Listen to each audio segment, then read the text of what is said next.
Um ótimo dia a todos os estudantes, pesquisadores, conhecedores das Escrituras e também um forte abraço àqueles que passam pela primeira vez no canal. Hoje nós vamos falar a respeito de Lilith. Quem seria essa mulher?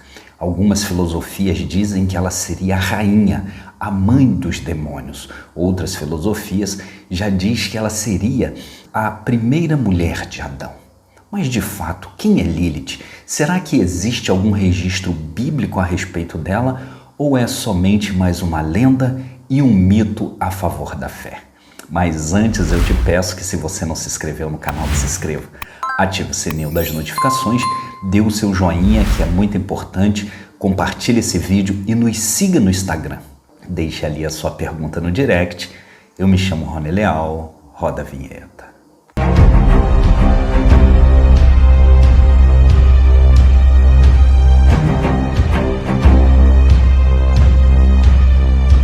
Dentro do mundo místico e de alguns fanáticos religiosos, se ouve falar diretamente desta mulher. Mas quem seria de fato esta mulher? Algumas pessoas dizem que ela seria a primeira mulher de Adão. Mas será que existe base bíblica para dizer isso? Algumas pessoas têm essa ideia numa lacuna que existe no livro de Gênesis, capítulo 2, versículo 23, que diz assim: E disse Adão: Esta é agora osso dos meus ossos e carne da minha carne. Esta será chamada mulher, porquanto do homem foi tomada. Quando lemos esse versículo, nós notamos que existe a expressão essa é agora, ou essa agora é, dando a ideia de que quando Adão olha para aquela mulher, ele lembra de alguma outra que havia existido. Desde então, alguns judeus e povos anteriores também têm-se a ideia de que Lilith foi a primeira mulher de Adão. Mas de fato, quem foi Lilith? Quando se tem uma lacuna como essa dentro das Escrituras, existe um grupo de judeus, rabinos, que tentam com a sua mente fértil, ali com o Talmud, contar histórias para preencher essas lacunas. E essas histórias, elas são contadas de geração em geração para poder melhor associar a sua crença. Mas como tentar entender quem é esta mulher? E foi exatamente isso que aconteceu com a história de Lilith. Mas dizer que simplesmente ela foi a primeira mulher de Adão não preenche nada. E diz a lenda que Lilith também foi feita do barro como Adão. E isso não é muito difícil de entender. Se pegarmos o capítulo 1 de Gênesis e o capítulo 2, vemos ali duas formas de criações diferentes. A primeira criação é dito que criou-se macho e fêmea, e na segunda criação foi feito da costela do homem. Dá-se a ideia ali, então, que Adão confirma que aquela é osso dos meus ossos, para que você possa entender realmente a diferença entre o capítulo 1 e o versículo e o capítulo 2 de Gênesis. Eu tenho 2 vídeos aqui no canal e passando também por toda uma civilização pré-adâmica. E achados arqueológicos dizem que esta história de Lilith era bem difundida na Babilônia, onde o alfabeto de Ben-Sirá diz que ele falou com Nabucodonosor a respeito de Lilith da seguinte maneira: Por que devo deitar-me embaixo de ti? Por que devo abrir-me sobre o teu corpo? Por que ser dominada por ti? Contudo, eu também fui feita de pó, e por isso sou tua igual. Adão retrucou: Eu não vou me deitar abaixo de você, apenas por cima, pois você está apta apenas para estar na posição inferior, enquanto eu sou um ser superior. Lilith respondeu: Nós somos iguais um ao outro, considerando que ambos fomos criados a partir da terra, mas eles não deram ouvidos um ao outro. Quando Lilith percebeu isso, ela pronunciou o nome inefável e voou para o ar. Adão orou ao seu Criador, soberano do universo: A mulher que você me deu fugiu. Ao mesmo tempo, Deus enviou 3 anjos para trazê-la de volta. E nessa história contada, Nabucodonosor diz que Lilith se incomodava porque na hora do sexo só ficava por baixo. E quando ela indagou Adão de que eles foram feitos da mesma essência, de mesma forma igual, Adão disse para ela que ele seria superior e ela inferior. E ela, se sentindo constrangida com aquilo, falou o nome inefável do Criador. E assim foi banida, criou asas, voou e foi banida para o submundo, indo morar no Mar Vermelho. Diz a história que o Criador mandou 3 anjos atrás dela, Sanvi, Sansanvi e Samanguelaf, para trazer de volta. Mas diz a história que mesmo ameaçando afogá-la, ela não quis voltar. E diz o mito de Lilith que quando esses 3 anjos vão embora, ela se une ao arcanjo Samael, a amargura de Deus, e ali casa com ele, tendo 100 filhos durante os dias, aqueles que se denominam como demônios, e à noite o Criador abate os seus 100 filhos. Então todos os dias ela gera 100 filhos para que eles sejam mortos durante a noite. Para algumas culturas mais arcaicas, Samael, na figura de Satanás, teria ali ludibriado Eva para que comesse daquele fruto proibido, e Lilith teria ludibriado a mente de Adão para que também comesse daquele fruto, cometendo adultério e sendo banido do jardim do Éden. E o cristianismo também adotou essa ideia de Samael, de Satanás, como sendo a figura da serpente que enganou Eva para que comesse do fruto proibido. Devido a esse mito, várias culturas ainda têm a ideia que Lilith acompanha os homens casados para torná-los adúlteros, para que eles possam largar as suas esposas, para fazer ali a mente deles, na qual as religiões afro também têm uma entidade que faz esses tipos de coisa, porém não com o nome Lilith. Cada cultura muda o seu próprio nome para encaixar naquilo que se acredita. E aqueles que ainda são mais místicos ainda, eles acreditam como Lilith é aquele demônio, aquela rainha dos demônios que perseguem os homens, que tentam destruir ali o casamento e que também atacam as crianças. Então algumas culturas pegam que as crianças, os meninos até o 8º dia e as meninas até o 21º dia, eles precisam de uma proteção. Então eles usam amuletos, usam ali alguns objetos para espantar Lilith com a imagem desses 3 anjos. Essas mentes férteis, esses religiosos mais místicos, eles vão até além. Eles dizem que alguns homens, quando têm as suas poluições noturnas, quando têm as suas ejaculações durante os sonhos, eles dizem que foi Lilith que veio até ali para poder atentar, seduzir esses homens, e eles aconselham que o homem nunca esteja só, porque não é bom que o homem viva só, e que ao deitar ele sempre se deite ao lado de uma mulher e até da sua mulher para poder se livrar das tentações noturnas de Lilith. Só que eu quero que você preste bastante atenção. O mito de Lilith, ele não é judaico. A primeira vez que se houve uma informação, um registro arqueológico sobre Lilith foi na Suméria, pelo nome de Lilitu. As pessoas pegam esses contos que eram naturais e transformam eles em espirituais para poder seduzir e aprisionar as pessoas. Na Suméria, por exemplo, Lilitu era aquelas tempestades noturnas, aqueles vendavais, aquilo que estava sobre eles chamavam de demônios ou de deuses.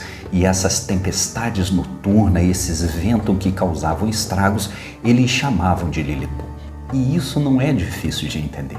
Se você às vezes quer sair à noite para ir numa festa ou ir trabalhar, está todo arrumado e de repente começa a cair uma tempestade, começa a chover muito forte de modo que não dá para você sair, a hora vai passando, você diz assim: nossa, esse diabo dessa chuva não para.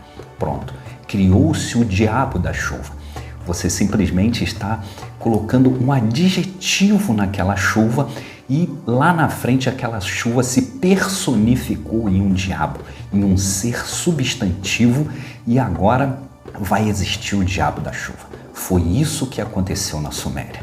Simplesmente uma tempestade com o nome de Lilitu se transformou em um ser espiritual. Lembrando que para os sumérios, tudo aquilo que era maior, os planetas eram deus, a lua, até quando um meteoro ia atingir a Terra, que a Lua entrou na frente, aquele meteoro era um dragão. Então, para os sumérios, tudo que estava acima e além do que eles viam de forma grandiosa, para eles era um deus. Logo depois, na Mesopotâmia, pegaram esse fenômeno de tempestade e transformaram ele num demônio feminino. Aquele demônio, o demônio do mal-estar, aquele demônio do vento, aquele demônio que vinha trazer as doenças, trazer a destruição e trazer a desgraça. Também não é difícil de entender, porque a nossa cultura anteriormente também absorveu isso. Quem nunca foi orado ou rezado quando era criança pelo vento virado? Você já foi levado numa benzendeira ou já levou o seu filho e aquela benzendeira falou, ele está com a espinhela caída, ele está com uma olhada, ele está com o vento virado. Esse vento virado era determinado como Lilith, a rainha dos demônios, a rainha do vento e da tempestade. Só que toda religião, quando ela não consegue dominar o homem pelo amor, ela vai dominar pelo medo.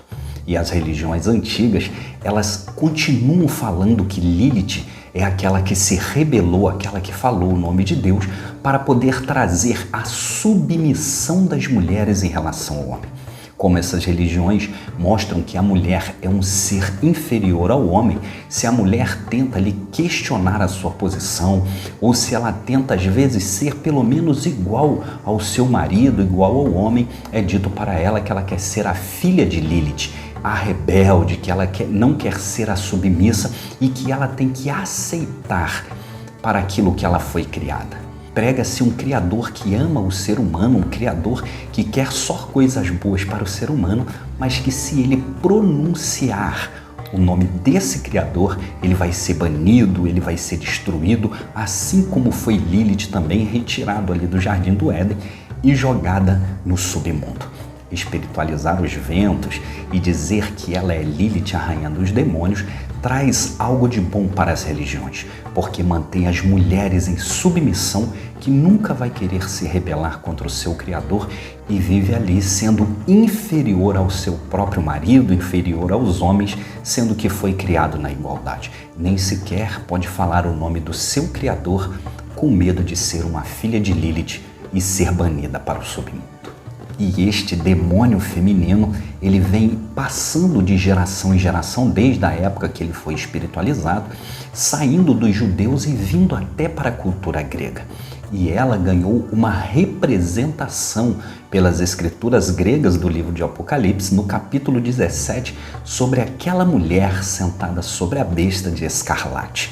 Então Lilith também, não só nas culturas afro ganhou outro nome, mas também dentro do Apocalipse ela ganha outro nome para servir a religião cristã. Só que ainda existem aqueles religiosos que dizem o seguinte: se não estiver escrito na Bíblia, eu não acredito. Dado esse fato, as pessoas adaptaram o nome Lilith no livro de Isaías, capítulo 34, versículo 14, onde Almeida, revisada da imprensa bíblica, diz o seguinte: e as feras do deserto se encontrarão com hienas, e o sátiro clamará o seu companheiro, e Lilith pousará ali e achará lugar de repouso para si. Não vou comentar sobre este versículo porque eu tenho um vídeo aqui no canal falando sobre as traduções bíblicas erradas, aquelas traduções que estão cada vez piores, e eu falo exatamente sobre este versículo. Vou deixar aqui no card e também na tela final.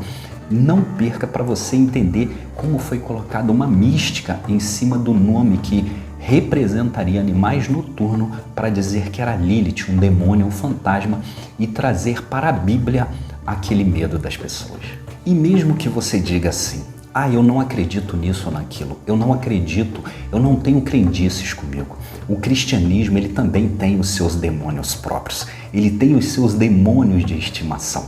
Lá no profeta Malaquias, quando ele vai falar a respeito dos dízimos, das ofertas, Deus diz para o sacerdote que ele tinha condições de repreender o devorador. Porém, os sacerdotes, roubando os dízimos e a oferta, ele ia mandar o devorador nas lavouras para destruir tudo. O cristianismo pegou esse gafanhoto que era o devorador e transformou ele em um demônio. E muitas pessoas até o dia de hoje dão o seu dízimo, dizendo que se não der o dízimo, o devorador vai entrar na sua despensa, vai destruir, porque esse devorador só é repreendido com 10% do seu salário. Eles não param nem para pensar e dizer assim, não, eu acredito que o nome de Jesus possa ser sobre todas as coisas, mas coloco na cabeça deles os apregoadores do inferno que quer 10% do salário, coloca que o gafanhoto se transformou em um demônio. E as pessoas ainda dizem, não, eu tenho que fazer a minha parte para que esse devorador não entre na minha despensa. É simplesmente uma crendice, como é a crendice de Lilith. O cristianismo também tem o seu demônio próprio a favor da sua religião para catar dinheiro dos fiéis. Aí eu te pergunto, se os doutrinadores da mentira falam que existe um demônio que só se é repreendido a partir do momento que você dá 10% do seu salário, aonde fica o nome de Jesus nisso? E com isso, eu te peço que se você não se inscreveu no canal, que se inscreva. Ative o sininho das notificações, dê o seu joinha, que é muito importante. Nos siga no Instagram. Deixe ali a sua pergunta no direct. Eu me chamo Rony Leal. E não viva de crendice. Um forte abraço e até a próxima.